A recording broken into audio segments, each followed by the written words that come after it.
কারেন্টের মরিচে কেউরে কোনোদিনও ওস্তাদ মানে। মরিচ আর বিদ্যুৎ এই দুটোই কাউকে ওস্তাদ মানে না। এই কাজের ঝাঁজ এত বেশি যে চোখে পানি চলে আসে, গলা শুকিয়ে যায়। তবুও থামলে তো চলবে না, সংসারের বোঝা যে আমার কাঁধে। এভাবেই নিজের জীবনের কথা বলছিলেন নারী শ্রমিক শাহেদা। তো নাকে মুখে পানি চোখে দিয়া পরে ভাত খাইবার সময় হয় না, কারফের লগে হাত বাজাইতে না, জ্বলনি মরিচে কারেন্টের মরিচে কেউরে কোনোদিনও ওস্তাদ মানে। ফেনীর মশলা ভাঙার ঘরগুলোতে প্রতিদিন 10 থেকে 12 ঘন্টা কাজ করেন শত শত নারী।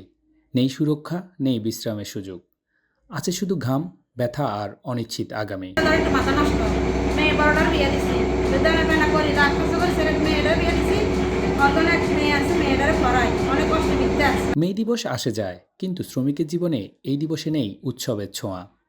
তাদের উৎসব মানেই ফ্যাট ভরানোর লড়াই।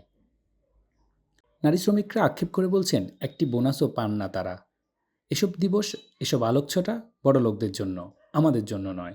কোনো বকশিস আমরা পাই, কারণ আমরা এই কাজ কষ্ট করি হলেও কাজ করি খাইতে হবে, কারণ একটু সুখ সুবিধা যদি সরকারে করে দেয় এটা একটু ভালো হবে।